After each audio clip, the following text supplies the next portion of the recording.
Big boss season 7 വീട്ടിലേക്ക് ചൊറിയാണൻ ഹോൾസെയിലായിട്ട് കൊണ്ടുവന്നിരിക്കുന്ന ഒരു മത്സരാർത്ഥിയാണ് റെന ഫാത്തിമ. തുടക്കം തൊട്ടേ അവിടെ ഇവിടെയും പോയി ചൊറിയാറുണ്ടായിരുന്നു. പക്ഷെ എനിക്ക് തോന്നുന്നു ആദ്യത്തെ ആ ഒരു കിച്ചൺ ടീമിൽ ഒനീലുമായിട്ട് റെന ഫാത്തിമ നടത്തുന്ന ഒരു കോൺഫ്ലിക്റ്റ് ഉണ്ടായിരുന്നു. ശരിക്കും പറഞ്ഞാൽ അതൊരു കോണ്ടന്റിന് വേണ്ടിയിട്ട് റെന ഫാത്തിമ ചെയ്തതാണ് എന്ന് ഇന്നത്തെ ഒരു എപ്പിസോഡിൽ ഇന്നത്തെ ദിവസത്തെ ലൈവ് കണ്ടപ്പോഴാണ് എനിക്ക് പൂർണ്ണമായിട്ടും ബോധ്യമായത്. അപ്പം ഇന്ന് അനുമോളിനെ ചൊറിയാനായിട്ട് മനഃപൂർവ്വം കച്ചകെട്ടി ഇറങ്ങിയ റെന ഫാത്തിമ സപ്പോർട്ടിന് വേണ്ടിയിട്ട് അക്ബർ ശരിക്കും പറഞ്ഞാൽ നല്ല ട്രിഗറായി നിൽക്കുകയാണ്. അനുമോളിനെ ഇനി എന്തെങ്കിലും ചെയ്ത് അനുമോളിനെ ഒന്ന് നന്നായിട്ട് കരയിപ്പിച്ചൊരു മൂലക്കിരുത്താതെ അക്ബറിനൊരു സമാധാനവും ഉണ്ടാവത്തില്ല. അപ്പോൾ എന്താണ് സംഭവം എന്ന് നോക്കാം. ഓൾറെഡി റെന ഫാത്തിമയ്ക്ക് ട്രിഗർ ആകാൻ പാകത്തിന് ഒരു സംഭവം അവിടെ ഉണ്ടായിരുന്നു. അനുമോളും ആര്യനും കൂടി അങ്ങോട്ടും ഇങ്ങോട്ടും കുറച്ച് ഗെയിമൊക്കെ, അതായത് മീൻസ് തമാശയൊക്കെ കാണിച്ച്, നമ്മൾ കുറച്ച് മുന്നേ ഒരു വീഡിയോക്കകത്ത് പറഞ്ഞതുപോലെ ലവ് ട്രാക്ക് ആണോ എന്നൊക്കെ ഉള്ളൊരു ചോദ്യം അവളെ ഉന്നയിക്കാൻ പാകത്തിന് അവർ ചുമ്മാ ഒന്ന് ഫൺ ആക്കിയിരുന്നു. അപ്പൊ അത് കണ്ടോണ്ടിരുന്ന റെന ഫാത്തിമ നമ്മുടെ ജിസേലുമായിട്ട് കൂനി പിടിച്ച് എന്തൊക്കെയോ സംസാരിക്കുകയും പിന്നെ കാല് വയ്യ എന്ന് പറഞ്ഞ ജിസേലിന്റെ കാലൊക്കെ തിരുമ്മി കൊടുക്കുന്ന റെന ഫാത്തിമയെ നമ്മൾ കണ്ടിരുന്നു. ശരിക്കും പറഞ്ഞാൽ റെന ഫാത്തിമയ്ക്ക് ഈ പറയുന്ന സപ്പോർട്ട് വേണം. അത് റെനയുടെ ഒരു കുഴപ്പമായിട്ട് എനിക്ക് തോന്നുന്നില്ല.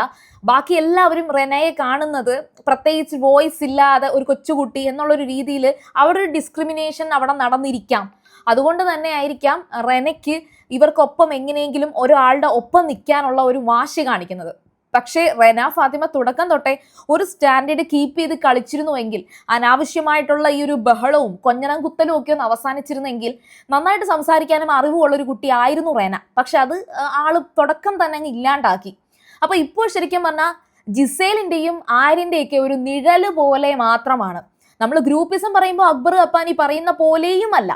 റെനയ്ക്ക് ഒരു വോയിസും ഇല്ല, ഒരു സെൽഫ് റെസ്പെക്റ്റും ഇല്ല. ജിസേൽ എന്തെങ്കിലും ചെയ്താൽ ജിസേലിനെ സോപ്പിട്ട് നിൽക്കുന്ന ഒരു വ്യക്തിയായിട്ടാണ് റെനയെ എനിക്ക് തോന്നിയത്. പിന്നെ മനഃപൂർവ്വമായിട്ട് അനുമോള് അവിടെ നിൽക്കുമ്പോൾ അനുമോളിന്റെ തൊട്ട് ഫ്രണ്ടിൽ തന്നെ വന്നിട്ട്, അതായത് ആ ഒരു ടേബിൾ ഉണ്ടല്ലോ, ടേബിളിന്റെ ഒരു സൈഡിൽ അനുമോള് നിന്നിട്ട് എന്തോ ഒന്നിങ്ങനെ ചീകിക്കൊണ്ടിരിക്കുകയാണ്. ഓപ്പോസിറ്റ് സൈഡിൽ നിന്നിട്ട് റെന വെറുതെ ഇങ്ങനെ നോക്കി നിന്നിട്ട് ഓരോ ഗോഷ്ടികൾ കാണിച്ചുകൊണ്ടിരിക്കുകയാണ്. അപ്പോൾ ഇത് കാണിക്കുമ്പോൾ മാക്സിമം അനുമോൾ ട്രിഗർ ആകാതിരിക്കാൻ ശ്രമിക്കുന്നുണ്ട്. പക്ഷെ അനുമോൾക്ക് അങ്ങ് മിണ്ടാതിരിക്കുകയായിരുന്നു. ശരിക്കും അനുമോളുടെ ഭാഗത്തെ കുഴപ്പം ഒന്ന് ഈ കരച്ചില്, പിന്നെ ചുമ്മാ കിടന്ന് കണ സംസാരമാണ്. അത് അനുമോൾക്ക് ചെയ്യാതിരുന്നിരുന്നുവെങ്കിൽ അനുമോളുടെ പാർട്ട് നന്നായി എന്ന് പറയാമായിരുന്നു. പക്ഷെ ഇന്നത്തെ ഈ ഒരു ഫൈറ്റിനകത്ത് അനുമോൾ അങ്ങോട്ട് ഇട്ട് കൊടുക്കുന്നുണ്ട്, റെന അത് പിടിച്ചു കയറുന്നുണ്ട്. അതാണ് ഇന്ന് സംഭവിച്ചത്. അപ്പോൾ തുടക്കം തൊട്ടേ അനുമോള് നീ ഇന്ന് മാറിപ്പോയേ, നീ ഇനി ഈ ഏരിയയിൽ നിന്നെ ഇവിടെ കാണാൻ പാടില്ല, നീ ഈ ഏരിയയിൽ വരാൻ പാടില്ല, അപ്പൊ അനു ചേട്ടാ പിടിച്ചു മാറ്റിക്കോളെ, ഇവളെന്റെ കൺമുമ്പി കണ്ടുപോരുത്. ഇത് കേട്ടാൽ ഉറപ്പായിട്ടും റെനയ്ക്കെന്നല്ല ആർക്കും ചൊറിഞ്ഞു വരും. അപ്പൊ റെന അന്നേരം അതിനനുസരിച്ച് വന്ന് ചൊറിയാൻ വേണ്ടിയിട്ടാണ് റെന വരുന്നത്. അപ്പൊ പിന്നെ എന്തായാലും എന്തെങ്കിലും ഒന്ന് അനുമോളുടെ വായിന്ന് വീഴാൻ കാത്തിരിക്കുകയാണ്. അപ്പോൾ വീണ്ടും ട്രിഗർ ചെയ്തിട്ട് ഓരോന്ന് കൊഞ്ഞണം കുത്തി പറഞ്ഞ് അവസാനം ആ പറച്ചില് വീട്ടിലിരിക്കുന്ന അച്ഛനെയും അമ്മയും ഒക്കെ വിളിക്കുന്ന ലെവലിലേക്ക് മാറി. അത്രത്തോളം എത്തിക്കാനുള്ള റീസൺ എന്ന് വെച്ചാൽ, നീ വെറും ഒരു പെങ്കൊച്ചാണ്, നീ ഇങ്ങനെ ഒരു പെൺപിള്ളേരൊന്നും ആമ്പിള്ളേരൊക്കെ അല്ല, പെൺപിള്ളേരൊക്കെ കുറച്ചുകൂടെയൊക്കെ ഒന്ന് ഒതുങ്ങണം, ഇങ്ങനെയൊക്കെ കാണിച്ചാണ്ടല്ലോ ഒന്നും ശരിയാവത്തില്ല എന്നൊക്കെ അനുമോള് വലിയൊരു കുലസ്ത്രീയെ പോലെ റെനയെ ഉപദേശിക്കാൻ പോയി. ഇതും അനുമോളുടെ ഭാഗത്തെ തെറ്റാണ്. അതൊക്കെ പറയേണ്ട കാര്യമുണ്ടോ? ഇതൊക്കെ പറയാൻ അനുമോളുടെ അനിയത്തിക്കുട്ടിയൊന്നും അല്ലല്ലോ ഈ പറയുന്ന റെന. അപ്പൊ അനുമോൾക്ക് മിണ്ടാതിരിക്കാമായിരുന്നു. പിന്നെ ഇതങ്ങോട്ട് വന്നപ്പോഴത്തേക്കും റെന അവിടെ ജെൻഡർ കാർഡ്, അതെന്താ പെണ്ണുങ്ങൾക്ക് അങ്ങനെ ചെയ്തൂടെ, അല്ല പെണ്ണ് വന്നിട്ട് ചൊറിഞ്ഞ എന്താ കുഴപ്പം, ആണുങ്ങൾ മാത്രമേ ഉള്ളൂ ഇങ്ങനെ പെരുമാറാൻ എന്നും പറഞ്ഞിട്ട് റെന അതി കയറി പിടിച്ചു. ശരിക്കും പറഞ്ഞാൽ റെന എന്ന് പറയുന്ന ഒരു വ്യക്തി പുറത്ത്, അതായത് സോഷ്യൽ മീഡിയയിലൊക്കെ ഒരു കുറച്ചുകൂടെ പ്രോഗ്രസീവായിട്ട്, ഒരു മോഡേൺ ആയിട്ട് അങ്ങനെ ചിന്തിക്കുന്ന ആളാണ് എന്നാണ് ആള് സ്വയമേ വിചാരിച്ചു വെച്ചിരിക്കുന്നത്. ഒരു പ്രോഗ്രസീവായിട്ടൊരു വ്യക്തിയാണ്. പ്രോഗ്രസീവ് ഐഡിയോളജി ഉള്ളത് കൊണ്ട് തന്നെ ഇക്വാലിറ്റി, ഫെമിനിസം ഇതെല്ലാം ഉണ്ട്, നല്ല കാര്യം. പക്ഷേ അത് ഇറക്കേണ്ട രീതിയിൽ ഇറക്കിയില്ലെങ്കിൽ പണി കിട്ടും. അപ്പോൾ ഇവിടെ അത് പറഞ്ഞിട്ട് വീണ്ടും പ്രശ്നമായി. ഇതിൻ്റെ ഇടയിൽ കൂടെ ഈ ഉത്തരം മുട്ടുമ്പോൾ മറ്റു പല കാര്യങ്ങൾ എടുത്തിടുന്നത് പോലെ അനുമോളെ വീണ്ടും ചപ്പാത്തി കള്ളി എന്ന് വിളിച്ചു. ഇത് ആദ്യത്തെ ഒരു 2 വിളിയിൽ അനുമോളൊന്നും പറഞ്ഞില്ല. പിന്നെ വന്നപ്പോഴത്തേക്ക് അനുമോള് തിരിച്ച് നീ ചപ്പാത്തിക്കള്ളി നീയാടി, നീ ജിസേലിന്റെ കൂടി നീ എന്നെ വിളിക്കുകയാണല്ലേ എന്നൊക്കെ പറഞ്ഞ അനുമോള് പിന്നെ തീർന്നല്ലോ. അതിൻ്റെ കൂടെ ഈ അച്ഛനും അമ്മയും ഇതൊക്കെയാണ് പഠിപ്പിച്ചത്, ഈ സംസ്കാരമാണ് നിന്നെ പഠിപ്പിച്ചതെന്ന് അനുമോള്. അതൊക്കെ അനുമോളാണ് ആദ്യം ഈ വാക്കുകളൊക്കെ എടുത്തിട്ട് കൊടുക്കുന്നത്. ഈ ഒരു വാക്ക് കിട്ടിയ ഉടനെ വീണ്ടും റെന അത് തിരിച്ചങ്ങോട്ട്, 19 വയസ്സായില്ലേ നിങ്ങൾക്ക്, നിങ്ങൾ ഇപ്പോഴും അച്ഛനും അമ്മയൊക്കെ ഇതാക്കിയാണോ പഠിപ്പിച്ചു വെച്ചിരിക്കുന്നത്, നിങ്ങൾക്കൊരു ബോധമൊന്നും ഇല്ല എന്നും പറഞ്ഞിട്ട് റെന തിരിച്ച് വീണ്ടും അനുമോള് അങ്ങോട്ട് വീണ്ടും ചൊറിയാനായിട്ട് വീണ്ടും ഇട്ട് കൊടുക്കുകയാണ്. അനുമോള് വീണ്ടും റെനയ്ക്ക് ഇട്ട് കൊടുക്കുകയാണ്. എൻ്റെ സംസ്കാരം, ഞാൻ പഠിച്ചു വെച്ച സംസ്കാരം എനിക്കുണ്ട്, നിനക്കതില്ലെന്നുള്ളത് ഇപ്പൊ മനസ്സിലായി, നിന്റെ അച്ഛനും അമ്മയും എന്തോ പഠിപ്പിച്ചെന്ന് മനസ്സിലായെന്ന് അനുമോള്. അങ്ങനെ അങ്ങോട്ടും ഇങ്ങോട്ടും പറയുന്നതിൻ്റെ ഇടയ്ക്ക് ഈ അച്ഛനും അമ്മയും സംസ്കാരമുണ്ടല്ലോ, അക്ബർ ഇതിന്റെ ഇടയിൽ കൂടെ വന്നിട്ട് റെനയ്ക്ക് അക്ബർ ഒരു ഉപദേശം കൊണ്ട് ഇട്ടു കൊടുക്കുകയാണ്. മൊണ്ണ, മറ്റേ എരുതിയിൽ എണ്ണ ഒഴിക്കുന്ന കണക്ക് ആണുങ്ങളെയൊക്കെ മൊണ്ണാന്ന് വിളിക്കുന്നതായിരിക്കും അച്ഛനും അമ്മയും പഠിപ്പിച്ചു കൊടുത്ത സംസ്കാരം എന്ന് അക്ബർ. ഇത് കേട്ട് ഇതിങ്ങനെ പറഞ്ഞു കൊടുത്തപ്പോഴത്തേക്ക് റെന അതിൽ പിടിച്ചു തൂങ്ങി. ഓൾറെഡി എന്തെങ്കിലുമൊക്കെ ചെയ്ത് ട്രിഗർ ചെയ്യാനായിട്ട് രാവിലെ കച്ചയായിട്ട് ഇറങ്ങിയ ഒരു വ്യക്തിയാണ് അക്ബർ. അപ്പാനിയാണെങ്കിൽ കുറച്ചൊക്കെ ഒന്ന് മയത്തിൽ പിടിച്ചു മാറ്റാൻ നോക്കുന്നുണ്ട്. ആര്യനും ക്യാപ്റ്റൻ ആണല്ലോ, ആര്യനും അപ്പം സമയം താമസിക്കും, ഫുഡ് ഉണ്ടാക്കണം, ഒരുപാട് കറിയൊക്കെ വെക്കണം, ഉള്ളതൊക്കെ വെച്ചിട്ട് ഇത് ചെയ്തുകൊണ്ടിരിക്കുകയാണ്, ഒരു ജോലി ചെയ്തുകൊണ്ടിരിക്കുകയാണെന്നൊക്കെ പറഞ്ഞ് അപ്പാനി പിടിച്ചു മാറ്റാൻ ശ്രമിക്കുന്നുണ്ടായിരുന്നു. അപ്പോൾ ഏതായാലും ഈ മൊണ്ണയുടെ കാര്യം അക്ബർ പോയി റെനയെ ഓർമ്മിപ്പിച്ചപ്പോൾ ഉടനെ റെന അത് വെച്ചിട്ട് വീണ്ടും തകർക്കാൻ തുടങ്ങി. വീണ്ടും അനുമോളുടെ ഒരു അവസ്ഥയെന്ന് വെച്ചാൽ ഇതൊക്കെ കേൾക്കുന്ന ഉടനെ എല്ലാം തകർത്തങ്ങ് പറയും, നല്ല ദേഷ്യവും കാണിക്കും, എന്നിട്ട് മാറിപ്പോയിരുന്ന് കരയും. ഈ കരച്ചിലും കൂടി ആയപ്പോഴത്തേക്ക് അനുമോളുടെ ആ ഒരു പാർട്ട് അവിടെ കംപ്ലീറ്റ് ആയി. പിന്നെ ശാരികയ്ക്ക് നന്നായിട്ട് തന്നെ, ശാരിക ഈ മിഡ് വീക്ക് എവിക്ഷനിൽ മാറി നിന്നതുകൊണ്ട് തന്നെ കൂടുതൽ കാര്യങ്ങൾ ശാരികയ്ക്ക് അറിയത്തില്ല. ഏതായാലും ശാരികയും റെനയെ നന്നായിട്ട് ഓടിക്കുന്നുണ്ട്.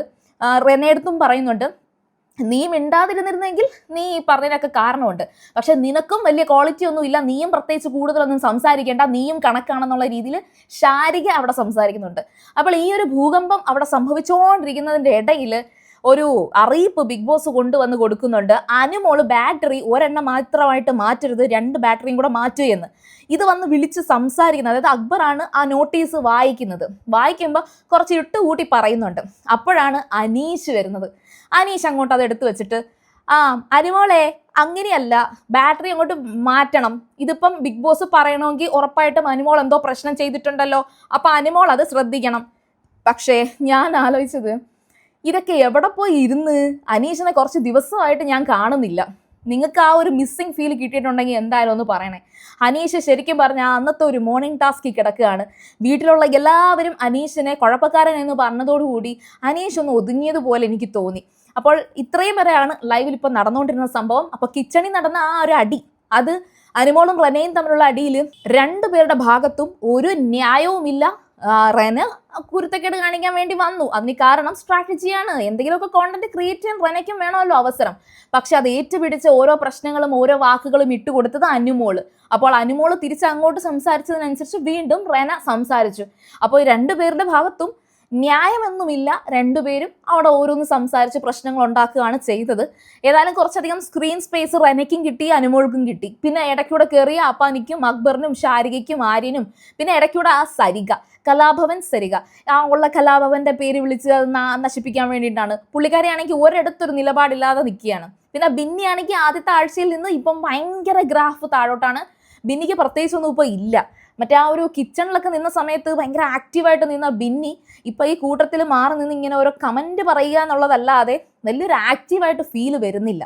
എന്തുകൊണ്ടെന്നറിയില്ല. ഏതായാലും ശരി, എല്ലാവരും ഒന്നിച്ചൊന്നിച്ച് ആ ഒരു ഫൈറ്റൊക്കെ എടുക്കുമ്പോഴാണെങ്കിലും അല്ലെങ്കിൽ അങ്ങോട്ടും ഇങ്ങോട്ടും സംസാരിക്കുമ്പോഴാണെങ്കിലും, ഇപ്പോൾ നമ്മുടെ ഒനീൽ, ഷാനവാസ്, അബി, ഇവർ 3 പേരും കൂടെ മാറി ഇരുന്നിട്ട് അക്ബറിന് അക്കു എന്നും അപ്പാനിക്ക് അപ്പു എന്നും പേരിട്ടിട്ട് അക്കുവിൻ്റെയും അപ്പുവിൻ്റെയും കൂട്ടുകെട്ടൊക്കെ ഒന്ന് പൊളിക്കണം, എന്നാലേ അത് അങ്ങോട്ട് മാറത്തോളൂ എന്നൊക്കെ പറഞ്ഞ് സംസാരിക്കുന്നുണ്ട്.